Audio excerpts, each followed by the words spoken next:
Salam hörmətli izləyicilər, yeni bir video ilə qarşınızdayıq. Bu videoda sizlərə pensiyaların artımı ilə bağlı son məlumatları çatdıracağıq. Pensiyalar nə qədər artırılacaq, sosial müavinətlər, təqaüdlərdə nə qədər artım olacaq, hansı faiz dərəcəsi ilə artımlar olacaq, ətraflı şəkildə məlumat verəcəyik. İlk olaraq video keçməzdən öncə bu videonu mütləq bəyənin ki, video daha çox insanın qarşısına çıxsın. Eyni zamanda kanalımıza mütləq abunə olun ki, biz növbət dəfə video paylaşdığımız zaman sizə dərhal bildiriş gəlsin. Bəli, hörmətli izləyicilər, bu ay ərzində və ya növbəti aydan pensiya, sosial müavinət və təqaüdlərin artımı gözlənilir. Bununla bağlı daha əvvəl ötən ayda video paylaşmışdıq. Bəzi pensiya, sosial müavinət və təqaüdlərdə artımların olması gözlənilir. Əsasən isə əmək pensiyalarında növbəti ildən, yanvar ayından həll olduğu kimi, yanvar ayından fevral ayından artımların olunacağı, fevral ayında indeksləşmənin olacağı və yanvar ayına da aid olacağı gözlənilir. Yəni həll olduğu kimi əmək pensiyaları fevral ayında artırılacaq. Bəs bu dəfə əmək pensiyalarının artımı hansı faiz dərəcəsi ilə hesablanacaq? Onu sizlər üçün qeyd edəcəyik, hörmətli izləyicilər.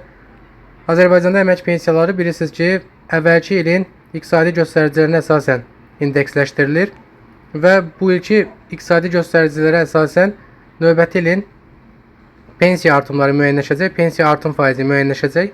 Bu ilki artım faizi 9,3% idi. Fevral ayında pensiyalar indeksləşdirildi. Əmək pensiyalarında 9,3% miqdarında artım oldu. Bunu da daha əvvəl sizlər üçün paylaşmışdıq. Fevral ayında bizim cədvəl videolarımız var idi. Ətraflı şəkildə sizlərə cədvəllərlə izah etmişdik pensiya artımını. Bütün rəqəmləri demək olar ki, orada təqdim etmişdik. Növbəti ildən də biz yenidən cədvəllər hazırlayacağıq. Pensiya artımı olmamış da biz artıq oktyabr, noyabr ayından sizlər üçün cədvəlləri təqdim edəcəyik növbəti videolarda. Qeyd edim ki, növbəti ilin artım faizi, hörmətli izləyicilər, 10%-in üstündə olacaq. Yəni 10,2, 10,3% miqdarında artımlar gözlənilir.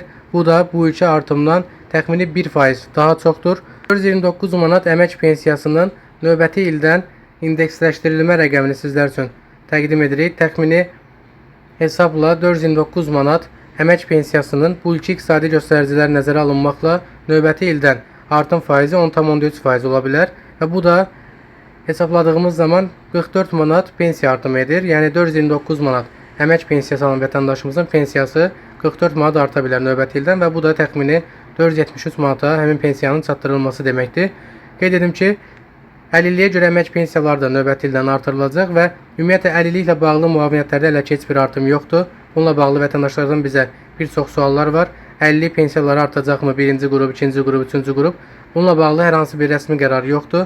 Olduqda təbii ki, sizlərlə paylaşacağıq. Hələ ki, əlillik müavinətlərində hər hansı bir artım qeydə alınmayıb. Növbəti artım isə 220 manat yaşa görə verilən sosial müavinətin artımıdır ki, bu da xeyli vaxtdır artıq vətəndaşlar tərəfindən suallar verilir bizlərə.